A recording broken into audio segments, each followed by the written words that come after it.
not mindless. They communicate through a central intelligence, a grave mind, a singular awareness with the memories of every being it has consumed.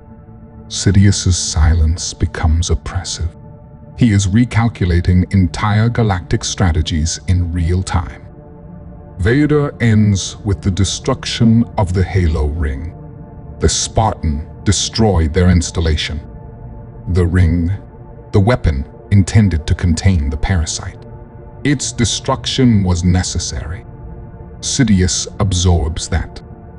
The UNSC soldier chose annihilation over containment. An act both pragmatic and inconveniently noble. Sidious hates noble, but he cannot deny the effectiveness. Sidious speaks only after a long silence, voice smooth but edged with something new, something very, very close to concern. These beings, these parasites, they threaten more than empires. They threaten existence. Vader waits. Sidious adds, "This flood must never reach our galaxy. You were wise to return." Vader recognizes it. That was not praise. It was fear disguised as recognition. Sidious ends the transmission with a private directive. "Lord Vader, begin preparations. We shall discuss how the Empire must evolve. What you have seen cannot be ignored." The transmission cuts, and the truth settles across the Executor like fallout. The Empire, so proud, so invincible, has just learned it is a small, fragile thing in a much larger universe. Vader knows his master is already devising contingency plans, weapon programs, genetic manipulation, containment protocols, perhaps even a way to reach back into that other galaxy. But Vader?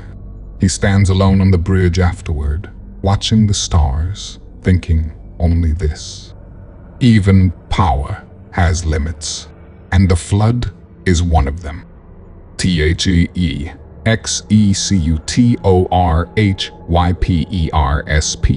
a CETRANSIT. Perspective, Lieutenant Raul Vanis, Senior Bridge Adjutant. Hyperspace always gave the Executor a low, steady vibration. A sort of subsonic purr that you felt more than heard. Tonight, it was off, too sharp, too uneven, like the ship itself had indigestion. Vanis tried to ignore it. He'd been running tactical logs for the last 6 hours, reconstructing Lord Vader's report into a form Palpatine's inner circle could process without hyperventilating. He had no appetite for superstition, but even he had to admit the ship felt unsettled. He keyed up internal comms. "Bridge to security status of Deck 12 Transfer Bay?" Silence. Annoying, not alarming.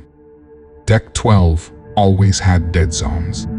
Before he could open a secondary channel, one of his text charners, dependable, level-headed, lifted a hand. "Sir, drainage sensors in the waste recycling network are showing blockage spikes."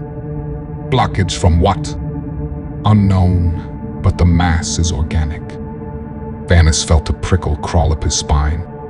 "Organic? Already?" Then Charnas added, "And it's spreading." Vanis stood. "Alert, medical, quarantine protocol, Delta, and reroute that waste network now." Charnas nodded and began tapping commands. But the computer froze halfway through. The Executor never froze. Vanis caught something else in the silence.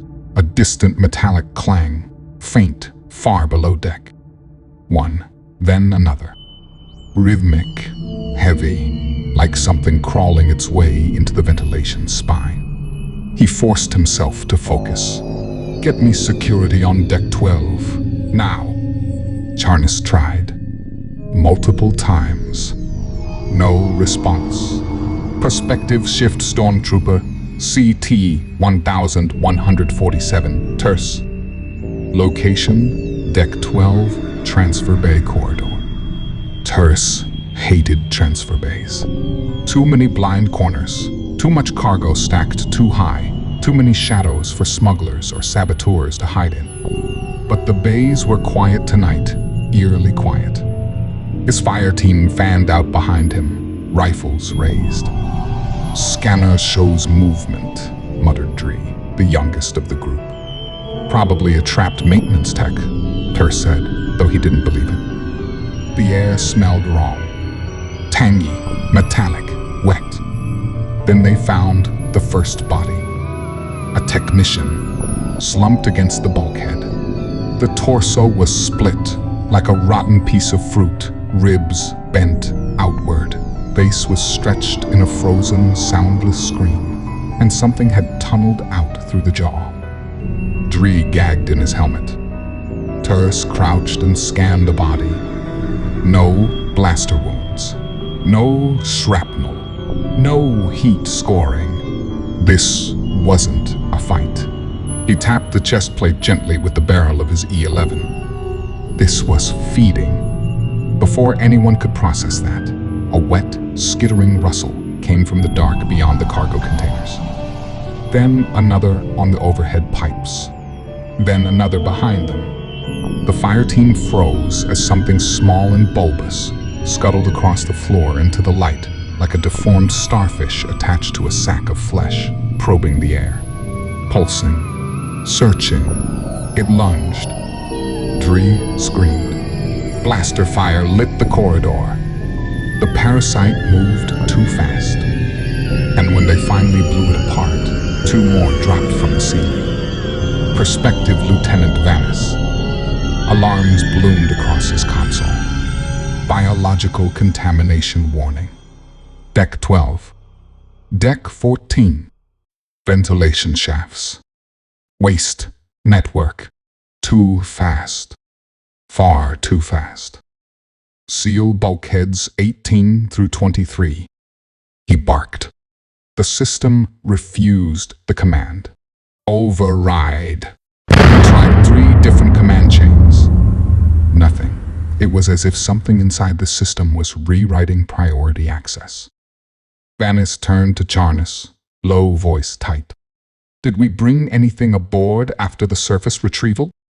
"Anything that wasn't scanned?" Charnas swallowed. There was one body, sir, found in a damaged pod. The medical team assumed it was a UNSC casualty. They took it to Morgue 3. I don't have records of a full biological scrub. Vanis slammed his fist onto the console. "You fool. Get me Vader now." Static answered. Then the full security feed came online for a single flicker of a second. Enough to see Stormtrooper Terse's helmet comm. Enough to see Dree being pinned to the ground by an infection form as his body convulsed, armor plates popping like stress fractures. Enough to see a humanoid shape rising behind them, wrong posture, wrong joints, wrong eyes, swollen with flood biomass, wearing the shredded remains of an Imperial officer's uniform. Vanis whispered, "God, help us." Perspective shift Vader. Location, Executor Meditation Chamber. The Force was screaming. Not crying. Not warning. Howling. Vader snapped upright from meditation without transition. Something hungry had awakened within his ship. Too many minds, twisted at once, too fast. A colony consciousness forming like rot. He tried to reach the bridge through the comm. And something answered instead. Not human. Not alive. A whisper of a collective mind brushing his consciousness. "We remember you. We remember Jedi, Sith, Warrior, Slayer. You consume all memory, all flesh, all will. You will feed us." Vader ignited his saber on reflex. The chamber lights flickered. Something skittered across the ceiling vents. Perspective Terse, surviving helmet cam. His fire team was gone. Absorbed. He ran blind through the corridors, hearing screams behind him, some imperial, some twisted into gargled mimicry. The infection forms moved like living shrapnel. He turned a corner. For a brief moment, the infected Shanghai form from the ring held his gaze, 4 jaws split open, mandibles stretched with flood tissue. It lifted him with one arm. His armor groaned. Terse screamed, and the feed cut. Perspective bridge. Lieutenant Vanis watched as feed after feed went dead.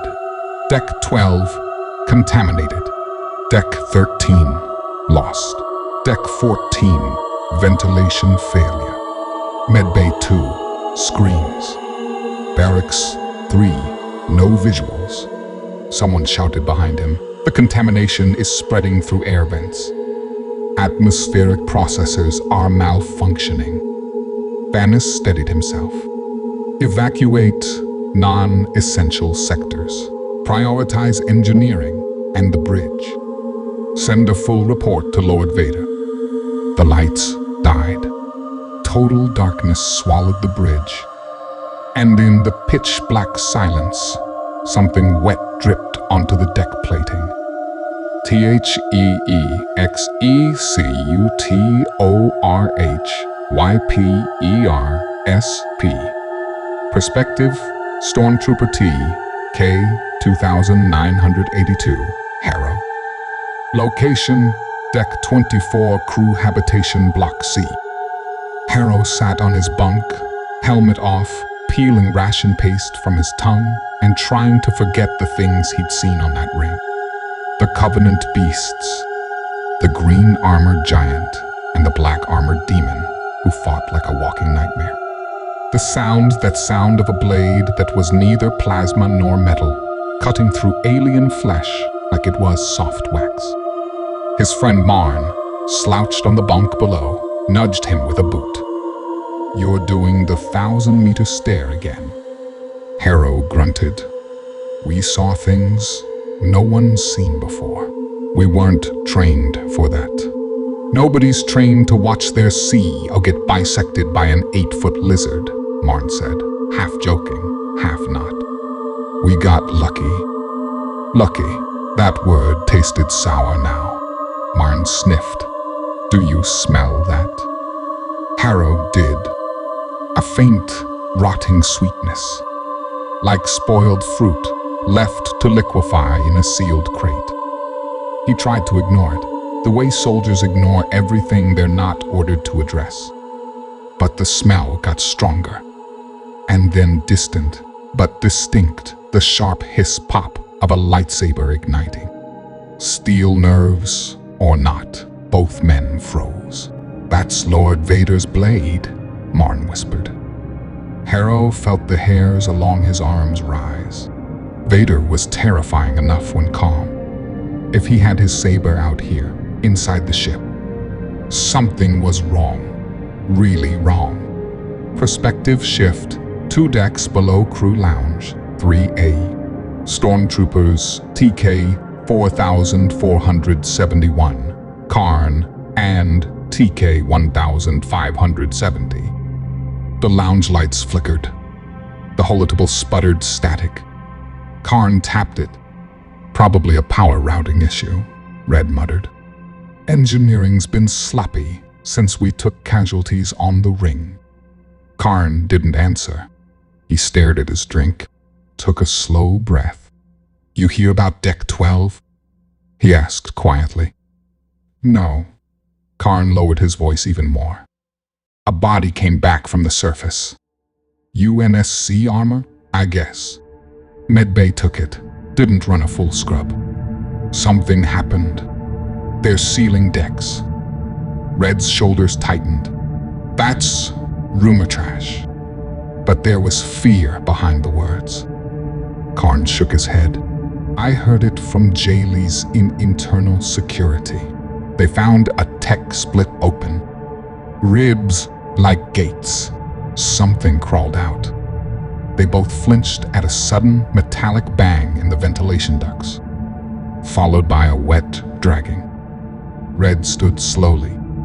That wasn't the ship. Karn's throat clicked as he swallowed. Let's get to Armory.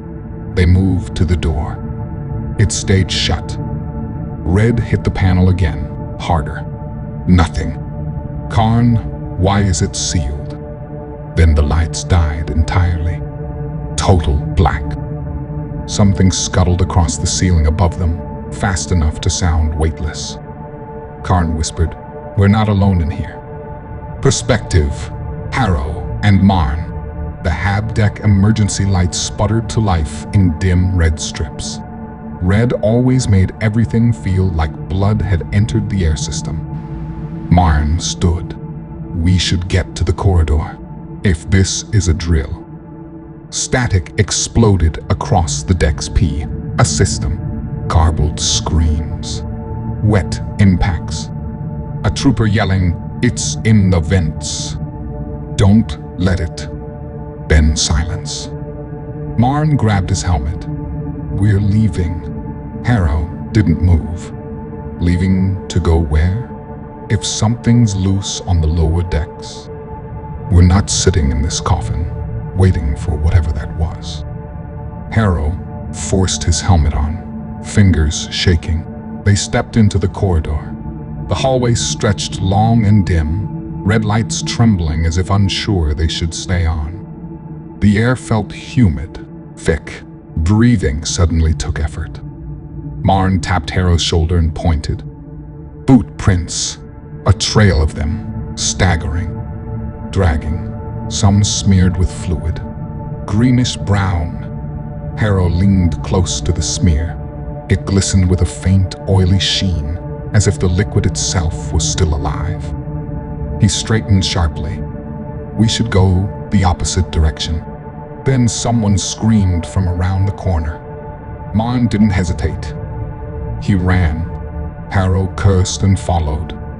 They turned the corner and found Red on the ground, clutching his neck. Armor plate split like something had punched through from the inside. Karn knelt beside him, trying futilely to stop the bleeding. Karn, what happened? Harrow shouted. Karn looked up, and Harrow saw the truth in his eyes. Karn's voice trembled. We were locked in. Something got through the vent. Something fast. Red gurgled, eyes wide, choking on his own breath. Marn knelt, trying to stabilize him. And Red's hand snapped up with unnatural speed, grabbing Marn's wrist with bone-crushing force. His body spasmed. A gaping, ruptured cavity tore open in Red's torso, and something moved inside. Marn screamed. Harrow fired. Again. Again. Again. The thing inside Red retreated only to surge upward, clawing out through the ruined flesh. Karn shouted, UN! Marn stayed, trying to pull away. Harrow made a split-second decision. He grabbed Marn's arm. Marn fought him. Don't leave him. D-O-N-T, Bay. Harrow yanked him free and dragged him backward as Red's corpse convulsed and split like soaked paper. Something small and spider-fast leapt after them. Karn raised his rifle. G.O. He fired point blank. The explosion lit the corridor. Karn screamed once before the emergency bulkhead slammed down and bisected him mid-torso, locking Harrow and Marn on one side, and the thing with the body on the other. Marn collapsed, sobbing behind his helmet. Harrow didn't comfort him. He couldn't. He was staring at the smear of Karn's blood under the bulkhead, watching it pulse. Perspective Shift Engineering Section, Deck 8. 2 engineers, Latherin and Miro. They were sealing coolant lines when the first thud hit the bulkhead. Miro froze. What was that? Latherin whispered. Not Covenant. Not UNSC. not imperial. He paused. Something hungry. Another thud. Closer, this time. Miro backed away from the wall. We should barricade the escape shaft. Lathran grabbed his arm. That shaft leads to the rest of engineering. If we open it, whatever's out there gets everywhere. We hold this line. Miro stared at him with fear and disbelief. We'll die. Better two of us than all of engineering. Miro swallowed. He trembled, then nodded. He stood his ground beside Lathran. The bulkhead dented inward as something hit it with impossible strength. Miro whispered, voice shaking, "Tell my family." Lathran cut him off. "Don't start that. Hold." The dent deepened. Metal creaked. Miro raised his tool like a club. "Hold," Lathran whispered again. Then the lights went out, and the bulkhead split. Perspective, Vader. The Force showed him everything. Screens like flickering embers being snuffed out. Pain spreading like wildfire across lower decks. A hunger with 1,000 whispering voices, learning the layout of his ship with every new body. He moved through the corridors, blade burning a crimson line through the dark. The flood forms that lunged at him were still primitive fresh hosts, fragile, meant to overwhelm softened prey. But they were adapting, fast. One human combat form raised a blaster rifle, trying to mimic firing stance. Vader severed it cleanly. Another lunged, mandibles clicking. Vader crushed it with the Force. But even he felt it, the slow, creeping truth. This ship was lost. The Executor groaned as it slipped through hyperspace, the hum of engines masking subtle vibrations in the deck. Most of the crew had not noticed at first, too accustomed to the ship's size, to its vibrations, but something else was moving now. Something alive. Something whispering in the shadows of the maintenance corridors, in the echoing veins of the massive ship. A pair of stormtroopers, fresh from the last skirmish, trailed through a rarely used service hatch. "Did you hear that?" One whispered. The other froze, ears straining. From deep within the ship came a scraping, a wet slide echoing over metal and conduit. They exchanged uneasy glances. "I don't know," the first muttered. "Maybe it's just the engines." But neither believed it. Something was off. The smell was the first real signal. Copper, metallic, not from the ship itself. Something organic. Rotten, pungent. It clung to the vents and poolings of coolant, seeped into their armor seals. A sick taste rose in their mouths, acrid and bitter. They pressed forward anyway, following orders to check the aft sections, knowing the bridge would be unreachable for the moment. And then, in a maintenance bay, they found it. A fellow trooper, twisted unnaturally, pale gray skin streaked with black veins, limbs contorted. He looked human, but the human they knew was gone. His eyes had gone black, pupils non-existent, yet he seemed aware, calculating, straining against the restraints. The troopers opened fire reflexively. Blaster bolts lit the room, scattering sparks across the deck. The infected moved faster than they should have, dodging, contorting.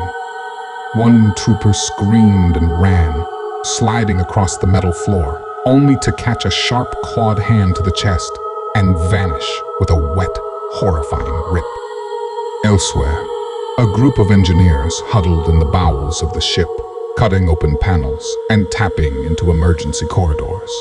They had wandered into parts of the Executor they had never been to before, dark maintenance shafts, conduits running between engines, unlit service decks. Whispers spread among them. "Something's moving," one said. The sound of their own voices echoed back in distorted metal tones. Another replied, voice tight, "We need to make it to the lifeboats." Get out before it spreads. But one of them looked at the others with something sharp in his eye. Or we could trap it in here. Maybe if we collapse the deck, we can stop it before it reaches hyperspace X. The others shuddered. Sabotage. Desperation. Fear twisted into potential rationality. One engineer pressed a palm to his face, muttering, "We are not leaving alive. This is not normal. Nothing is normal." Vader's presence was both a comfort and a terror to the crew. Deep in the lower decks, the sound of the lightsaber activated repeatedly swish, whom, from, echoed down maintenance corridors. Sometimes it was accompanied by the weighty thud of bodies being thrown. Sometimes it was a scream, raw, human, or trooper, impossible to tell. A group of troopers ducked into a side hatch, peering down a corridor toward the glow of a blade reflected against steel walls. The figure wielding it was unseen, but the sound alone carried authority, menace, and absolute violence. One muttered, "He's fighting them, whatever they are." Another whispered, "We're lucky he's here, but not lucky enough." A smell followed the sound, a tang of ozone, of burning, of something else, organic, alien. The soldiers gagged, covering their mouths. Fear twisted their stomachs into tight, coiled knots. Every metallic clang of the ship became suspect, every shadow a potential predator. Not everyone survived the terror rationally. Some tried to amputate to survive, severing a gangrenous arm to prevent infection, or hacking off a limb trapped under debris to save friends. One officer threw himself over a small group of engineers to shield them from an infected soldier, taking claws through the chest for their escape. The screams of betrayal mingled with acts of sacrifice. One soldier shoved another into a bulkhead corridor to block pursuit, muttering curses and apologies, and was dragged screaming into darkness behind them. The corridors themselves became impossible to navigate. Emergency lights flickered against the spread of biomass creeping along conduits. Water cooling and waste systems became slick with unspeakable fluids. The smell was everywhere, sweet, coppery, acidic, sour. Desperation made even friends suspicious. Arguments flared. Hands went to blasters against comrades. Some tried to betray others to secure escape pods first. Vader heard it all. Distant, yet immediate. Screams, orders, shouted. The slithering wetness of movement in the metal vents. His own force-sensitive perception flickered, alerting him to the alien intelligence of the infection. This was no mindless horde. They had learned, adapted, and now was systematically hunting. Every corridor, every maintenance bay, every air vent a potential death trap. One incident crystallized the horror. A young trooper, desperate, made a run for an escape pod. Vader sensed it, surged forward through the force, grasped the pod as it launched, yanked the occupant out with brutal speed, and forced himself inside. The pod ejected. The trooper left screaming in the empty corridor. Around him, the sounds of clawed appendages tearing, moaning, and screams echoed. The Executor itself seemed alive with fear and dread. He stared into the void outside, breathing shallowly through his respirator, the force tingling with every movement of the ship behind him. Meanwhile, other perspectives unfolded across the ship. A communications officer, trapped with two others in a side deck, tried to call the bridge, only to hear replies garbled and drowned in screams. They saw shadows in the corridors, glowing appendages reflecting in their lenses, never fully human, never fully recognizable. Another pair of engineers stumbled across a maintenance bay, discovering the partially infected remains of a soldier they knew. One turned to the other, whispering, We have to leave. It's learning. It knows us." And somewhere, the constant hum and occasional swoosh of Vader's blade was both terrifying and protective, but too far to save anyone from immediate death. The ship's atmosphere was suffocating, metallic, wet, reeking of rot and burning wires, hot and cold at the same time from localized energy discharges. Fear had become a tangible pressure. No one could trust anyone. Friends betrayed friends, some sacrificed themselves, and every corner of the Executor held the possibility of death, infection, or both. This is the slow, breathing horror that builds across hours of survival. The ship is no longer a tool of war. It is a living nightmare. No one is safe. Every deck, corridor, and vent is potentially lethal. Vader's control, usually absolute, has been tested to its limits. Stormtroopers mutter, scream, and sometimes collapse in panic. The infected learn, adapt, and strike unpredictably. The Executor stumbled violently through space, heat and energy surging along conduits as emergency thrusters fired erratically. Inside the Executor, chaos had fully taken hold. The corridors had become labyrinths of horror. Fires flickered along the walls, smoke curling with a pungent, sickly odor. Electrical conduits sparked sporadically, bathing the dark halls in staccato light that revealed forms twisted by infection.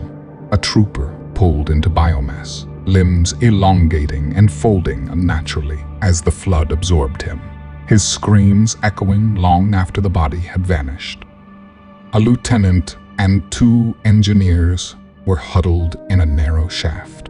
One of them, realizing the infection had reached the aft engines, muttered with trembling lips, "If we don't stop the engines, we'll never get out of hyperspace intact." Will just his words cut off as a clawed arm shot from the ceiling, rending him in two. The remaining engineer screamed, slamming a bulkhead panel over the shaft, trapping his friend, but not for long. Others took desperate measures. A group of senior officers decided to sabotage key conduits, ripping panels open and cutting power to the hyperspace drive. "If we can't survive, at least we stop it from leaving," one hissed.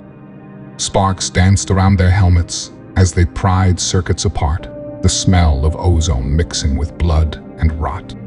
They didn't see the figures crawling along the walls, moving with intelligence, adjusting their attacks to the humans' patterns, learning from each strike. The flood, now partially self-aware, began to integrate not just the bodies of the dead, but the memories of the high-ranking officials and engineers it absorbed. One officer, struggling in the biomass, felt his thoughts stretch thin, ripped, and assimilated. A sequence of strategic plans, a lifetime of ambition, then nothing. Another, a scientist, found himself awake inside the flesh, watching memories of the Executor's navigation and hyperspace routines being shredded and reassembled within the organism. They could hear the screams of others, some pleading, some hysterical, echoing in the collective consciousness of the flood as it expanded. In the command deck, a storm of panic had erupted. Those who remained tried to barricade themselves in, watching conduits twist, floors buckle, and ventilation ducts pulse with living material. The smell of decay was suffocating. The ship groaned as energy fluctuations from the sabotaged engines caused it to exit hyperspace violently. Sections of the hull burned and tore open, revealing fragments of space and warning lights screaming red. The flood had begun to manipulate the ship itself, using tendrils of biomass to reroute power, to stabilize or destabilize conduits, to absorb and utilize the machinery. A high-ranking admiral, struggling against grasping biomass, could only whisper in disbelief. It knows the ship. It's thinking the organism absorbed him finally, pulling him into a mass of gray-black flesh that swallowed lights, blasters, and screams alike. Some had been dragged into conduits. Others were ripped apart by friends fighting for their own survival. Others were being absorbed alive, their consciousnesses streaming into the ever-growing collective of the flood. Vader's mind cataloged it clinically, but the horror of it penetrated deeper than usual. He felt the weight of every scream he could not reach, every life snuffed out because of the sheer intelligence and adaptability of the enemy. There is no victory here. There is only survival and the lesson of helplessness. The last sight the Force offered him before the pod jumped into warp toward the nearest Imperial coordinates was the Executor itself, the bowels of flame, conduits writhing with living, thinking biomass, emergency lights flickering uselessly, and echoes of the ship's highest officers screaming in unison, now part of the organism, their memories and logic feeding the self-aware flood. The vessel was a grave and a seed, a crucible of horror that would never be fully understood by the galaxy. The moment Vader's pod vanished into the dark, the ship changed. It was subtle at first, nothing more than a shift in tone, a coldness, as though the Executor itself realized the last real apex predator had abandoned it. Then came the screams. The flood, now unchallenged by the only presence capable of carving them apart through walls, spread with the cold efficiency of an intelligent plague. Down in a secondary corridor, two stormtroopers, Merrin and Halvos, clung to each other behind a half-sealed blast door. They hadn't seen Vader leave. They hadn't even believed he could leave.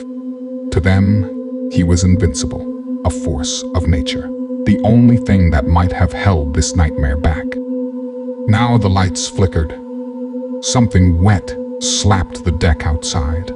Merrin tasted copper in the recycled air. He's not coming. I heard the engines, the pod launch. He's gone. Halvos gritted his teeth behind his helmet. He wouldn't abandon the flagship. He would if he knew we're done. I saw that thing, Keys. That thing used to be a captain. His breathing hitched. Whatever hit that ring, we've brought it home. A heavy thud pressed against the other side of the blast door. A chittering sound, wet, multitonal, intelligent. They froze, then silence. Halvos whispered. Maybe it moved on. The silence broke with a blade of bone puncturing straight through the metal, inches from Merrin's visor. They ran. UPPERDECKS.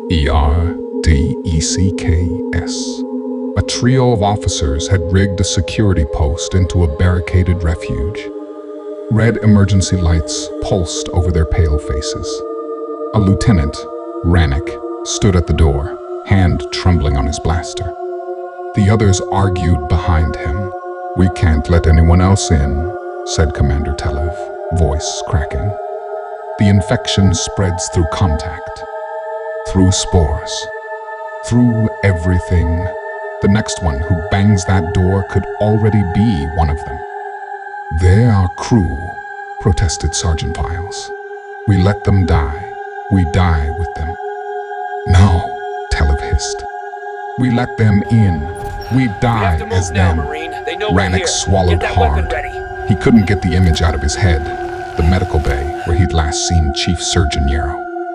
Half her face was still human, crying even as the tumors, tendrils, and extruded bone replaced her skull.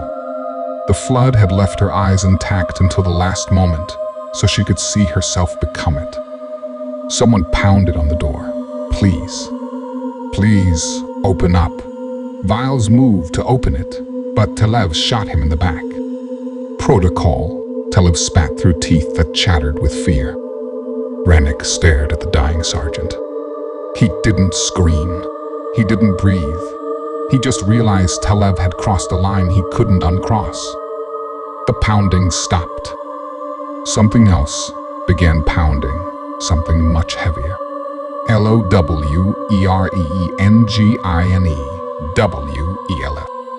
In a coolant trench far below, smoke and steam billowed over a technician named Drex.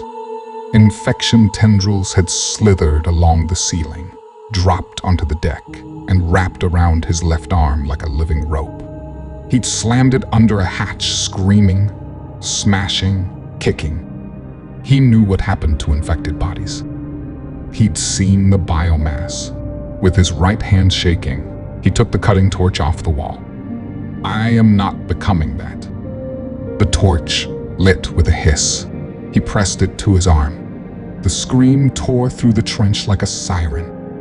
The stench of burning flesh mixed with the metallic taste of coolant vapor. When it was over, the tendril and his severed arm lay twitching on the deck. He stumbled to his feet, clutching the stump. Blood sprayed across the grating. Then a shadow moved across the upper gantry. Not human, not covenant. A form molded from 3 or 4 bodies' stormtrooper legs, an Imperial officer's torso, the elongated skull of a former medic moving with unnatural cohesion. It saw the torchlight. It saw the blood. It saw Drex. He ran. His blood left a red trail on metal. MIDDECKS. 3 engineers worked feverishly inside the hyperspace control nexus, smoke pouring from busted relays, sparks arcing across the ceiling. "We can't steer this thing," shouted Chief Engineer Velo. "The biomass is inside the systems rerouting power its way, not ours." "If we can't disable the engines," muttered Ensign Corrin, "we sabotage the couplings. Force an uncontrolled drop. That'll tear the ship apart." Corrin met her eyes. Good. They worked in grim silence until a scream rang out from the catwalk above. A security officer was lifted into the air by something unseen in the smoke, then slammed repeatedly against the wall until his helmet shattered like glass. Velo dropped the detonator. "We're out of time." A pulsating mass of infected bodies slithered down the wall toward them, tendrils stretching, learning their movements, pre-reading their panic. Corrin grabbed the charges and sprinted to the couplings. "Cover me." They covered nothing. The biomass fell on Velo and the 3rd engineer, consuming them in seconds, their cries dissolving into gurgles. Corrin placed the charges, hit the detonator, and whispered, "For the galaxy." The Executor lurched so violently out of hyperspace that dozens died instantly. The Flood didn't. It adapted. Somewhere deep in the biomass, the minds of high-ranking Imperial officials flickered like dying stars. Consciousnesses merged. Their memories twisted. Their logic, their training, their strategic knowledge all fed into a singular, rising intelligence. The Flood began to understand hyperspace, starship architecture, Imperial communications, Star Wars biology, and the galaxy they have just entered.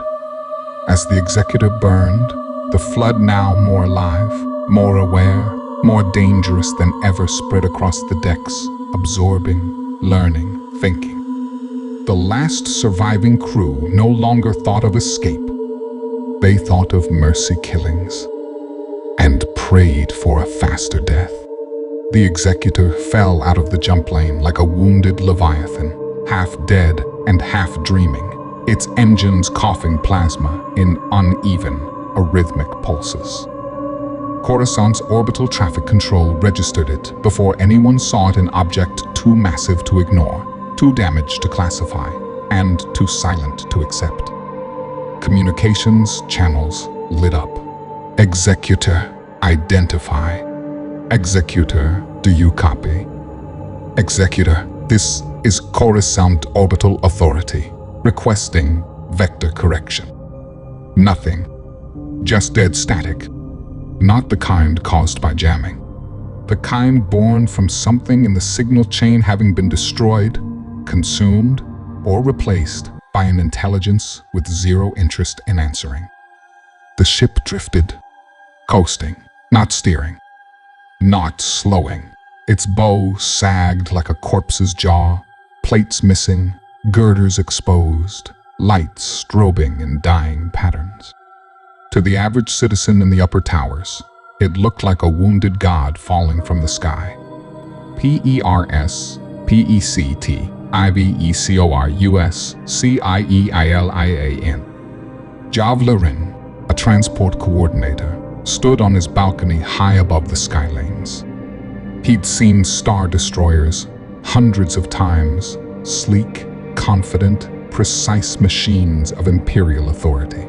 He'd grown so used to their presence that they'd become traffic background scenery, part of the skyline. But this thing, emerging over the horizon, this wasn't a ship. It was a burned monolith, dragging a long shadow across the clouds as it descended. "Is that the Executor?" his neighbor whispered behind him. Jav didn't answer. The shape wasn't right. The hull looked torn open in several places. Entire sections were sagging, melted, buckled. A trail of glowing debris streaked behind it. It wasn't slowing. Air horns blared. Skylanes shifted. Civilian traffic rerouted. Jav's datapad buzzed with emergency notices. Then he realized something unsettling. He could not see any running lights. No engine stabilization. No vector corrections. No escort ships. Just a superstar destroyer moving on a slow, unstoppable descent path toward the planet. Why aren't they diverting it? Someone shouted. Jav whispered the truth before he realized he'd spoken it aloud. "There's no one alive flying that thing?" PERSPECTIVECORUSCIENTSCURITYOFFICER. Sergeant Ren Varlo of the Coruscant Guard sprinted across the sky bridge toward a control station, helmet on, rifle slung. Controllers inside were shouting into dead comms, frantically attempting handshake protocols with the Executor. He saw the trajectory calculation on the holo, a slow line curving toward the northern megacity plate. Population estimate, 22 million. Ren felt his stomach knot. A crash from that height, at that mass, meant instant planetary-scale devastation. He keyed his helmet mic. "This is Sergeant Varlo to all Guard units. We need planetary shield. I repeat, planetary shields." The response came fast and bleak. "Shields are offline in that sector. Too close for a full cycle. We don't have time." Coruscant had always believed itself insulated. A fortress of light surrounded by fleets, bureaucracy, and the gentle arrogance of a world that thought it had already seen history's darkest hours. Its people mistook that comfort for permanence. Then, the Executor fell through the clouds. No message. No challenge. No survivors crying out for rescue.